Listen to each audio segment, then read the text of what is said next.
एक औरत 4 लोगों को जहन्नम में लेके जाएगी। कितने लोगों को? 4। जोर से बोलो जरा। 4 लोगों को जहन्नम में बोलो मत बोलो, अमल होंगे तो जाना पड़ेगा। चालान हो गया तो रोक कोई नहीं सकता। मंत्री और संतरी सब रखे रह जाएंगे। बोलो या मत बोलो, बात हक है। एक औरत 4 लोगों को जहन्नम में लेके जाएगी। 4। जरा सुन ले, ये जो आज बाल कटा कटा के घूम रही है बाजारों में, ये जो बारीक कपड़े पहन पहन के अपनी शो दिखा रही है शादियों में, ये जो बाल खोल के बुर्का भी ओढ़ा तो चुटिया बुर्के के बाहर निकाल रही है, ये भी कोई कम मक्कारा थोड़ी है जी। यही हाल शैतान की नानी बनी पड़ी है, नानी जी। यानी बुर्का ओढ़ा तो बाल बुर्के के बाहर निकाल लिए जी। किस लिए निकाले? तूने, तेरे बालों को गर्मी लग रही है, इनका दम घुट रहा। मुझे दम घुट रहा है इसका, बालों में भी कोई सांस और जान है? अगर नहीं दिखाएगी नहीं तब तक इसके दिल को सुकून कैसे बैठेगा?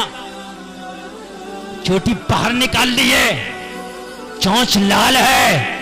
अब देखो शादियों में खूब जाएंगी और जहां पर लड़के ज्यादा तांता लगा उधर से खूब चक्कर लग रहे हैं, इधर से उधर इधर से इधर जी। कर ले, कितने करोगे फैशन? जब मैदान में शरोगा नफ्सी नफ्सी का आलम होगा, रब फरमाएगा ये फरिश्तों इसे पकड़ो जो बालों के फैशन करती फिरती थी। ओ फरिश्तों इसे पकड़ो जो लिपस्टिक लगा लगा के अपनी शाइनिंग दिखाया करती थी। ओ फरिश्तों उसे पकड़ो जो बड़े नाखून करके उन पर नाखून पॉलिश लगाया करती थी। ओ फरिश्तों इसे पकड़ो जो बेहया थी। ओ फरिश्तों इसे पकड़ो जो बारीक लिबास पहनती थी। ओ फरिश्तों इसे पकड़ो और जहन्नम में इसको लटका दो। फरिश्ते खींच के लेके जा रहे होंगे, जरा गौर करो, चीख रही होगी। जब इसे यकीन हो जाएगा कि फरिश्ते छोड़ेंगे नहीं, मुझे जहन्नम का ईंधन बना के रहेंगे, तो रब की बारगाह में अर्ज करेगी मौला अब तो मुझे जहन्नम में जाना है, मगर सुन ले मैं जो जहन्नम में जा रही हूं मौला, इस जहन्नम में जाने में मेरे बाप का भी बहुत बड़ा हाथ है। ए मौला जब मैंने होश संभाला था, ए मौला जब बचपने से जवानी की दहलीज पर कदम रखा था, ए मेरे परवरदिगार जब मैं होशियार हुई थी, सिन्ने बुलूगत को पहुंची थी मौला, ए मौला जब मैंने होश संभाला था, ए मौला जब मैं जवान होने लगी थी तो अपने बाप से बहुत डरती थी। मेरा बाप घर में आ जाता था तो मैं चुप जाया करती थी, मगर मेरे मौला जब मैंने जवानी की दहलीज पर कदम रख के फैशन करना शुरू किया तो मेरे बाप ने मुझे मना नहीं किया था।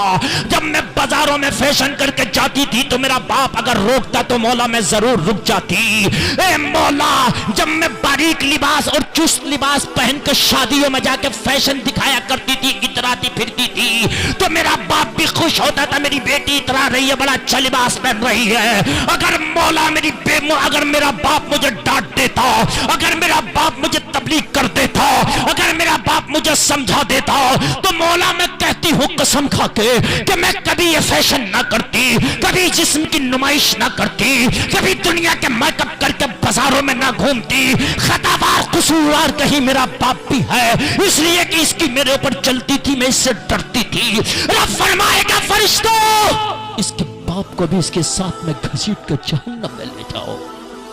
अल्लाह अकबर। कान खोल के सुने वो बाप जो सोचते हैं अभी तो मेरी बच्ची है। शरीयत कहती है 9 साल की बच्ची जब हो गई ना तो उस पर अहकाम शरा लागू हो गए, मुकम्मल तरीके से नजर रखना शुरू कर दे। कैसा लिबास पहन रही है तेरी बच्ची, क्या कर रही है, ये कोई और नहीं करेगा, तू ही करेगा। नमाजें पढ़ते थे अब्बा जी, हज भी करके आए थे, मगर काम नहीं आई नमाजें, अब हज भी काम नहीं आया। क्यों? इसलिए कि बेटी का फैशन ले डूबा हाजी जी को। समझ रहे हैं कि नहीं समझ रहे? ले डूबा। मेरे लाल हंसने की बात नहीं है, बात समझने की है।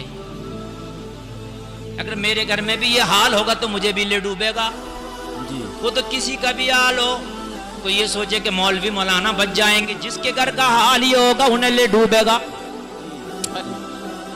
अर्ज करेगी मौला मेरा बाप तो था ही था, लेकिन मौला जब मैं जवान हो गई थी, फुल शबाब में आई थी, ए मौला मेरी जवानी के चर्चे मेरे खानदान में मेरी बस्ती में होते थे। ए मौला जब मुकम्मल तरीके से मेरे ऊपर जवानी आ गई थी तो मेरा बाप बूढ़ा हो गया था, अब्बा से नहीं डरती थी, मेरे बाप से तो अपना आपा भी नहीं संभलता था, मगर मेरा ये जो भाई है मौला ये जवान हो गया था, इसका बड़ा दबदबा था घर में। जब ये घर के अंदर दाखिल होता था तो अम्मा भी इसकी वजह से चुप जाती थी, मेरे अब्बा बुढ़ापे में जो बोलते थे वो भी चुप जाते थे। भाई का घर में कंट्रोल था, भाई का घर में दबदबा था मौला, मैं भी इस भाई से बड़ा डरती थी। अगर उसी वक्त इस भाई ने मुझे डांट कर रोक दिया होता तो शायद ये फैशन में बंद कर देती, जिस्म की नुमाइश बंद कर देती, मैं महफिलों में जाना और अपने बाल खोल के दिखाना बंद कर देती, मगर मेरे इस जालिम भाई ने भी मौला मुझे न रोका। ये भी फख्र करता था मेरी बेपर्दगियों पर, ये भी मुझे ढील दे दिया था, छूट दे दिया था। ए मौला कहीं मेरे भाई का भी हाथ है। रब फरमाएगा फरिश्ता इसके भाई को भी घसीट कर जहन्नम में ले जाओ। अल्लाह अल्लाह, यही कितने हो गए? 2। कौन कौन? बाप और भाई। जोर से बोलो। बाप और भाई। फिर अर्ज करे कि मौला मैं तो जा ही रही हूँ, मगर जब मेरी शादी हो गई थी तो भाई से भी मेरा कोई ताल्लुक नहीं रह गया था, इसके घर से विदा होकर डोले में बैठ के आ गई थी। अब्बा से भी कोई ताल्लुक नहीं रह गया था, मौला आ गई थी। अब बाप अपने घर था, भाई अपने घर था, मगर मौला जब मैं शौहर के घर आई थी तो शौहर का बड़ा एहतराम करती थी, इससे डरती थी और इसका बड़ा अदब करती थी, लिहाज करती थी शौहर का कि ये मेरा शौहर है, मेरा हाकिम है। मगर ए मौला जब मैं फैशन करती थी तो ये मेरे फैशन पे मुझे पीछे से सहारा देता था। ए मौला मेरे फैशन की बड़ी बड़ी किटें तो इसी ने लाके दी थी। शौहर भी यहाँ से बौखला गए हैं, तुमने देखा होगा कि इंडिया की किटें नहीं अब दुबई से किटें ला के दे रहे जी। मौला यही तो मुझे मोटरसाइकिल पे बिठा बिठा के मेलों में लेके जाता था, मौला बाजारों में तो यही लेके जाता था मुझे। जी। चलो शॉपिंग करा के लाऊंगा, शॉपिंग के नाम पे मौला यही लेके जाता था। एक दिन ये लेके गया, 2 दिन लेके गया, जब तीसरा दिन आया मैंने जब फिर शॉपिंग की डिमांड की तो मुझसे बोला मुझे टाइम नहीं है, खुद ही चली जाओ। जी। शॉपिंग में देखो पूरा बाजार काला काला नजर आ रहा, बुरका ही बुरका। जी यही हाल है। गुंडा कर दिया है। कुछ बाजारें तो ऐसी हैं कि औरतों को दबदबा उन बाजारों में कि मर्द जाते हुए डरता। जी। समझ रहे हैं आप? शॉपिंग चल रही है, कहाँ गया ये शौहर? खूब ढील दे दिया है इसने, शॉपिंग कराने भेज रहा। बाजारों में कान खोल के सुन ले, कहेगी मौला इसका फुल हाथ था मुझे बिगाड़ने में, मेरी बेपर्दगी कराने में। मोटरसाइकिल पे रख के दैया की तरह घूमता फिरता था मेलो ढेलो बाजारों में। रब फरमाएगा फरिश्ता इसके शौहर को भी घसीट के जहन्नम में ले जाओ। अल्लाह अल्लाह। कितने हो गए? 3। अब फिर कहेगी मौला जब मैं बूढ़ी हो गई थी, मेरी आदत जवानियों वाली थी, फैशन वही थे।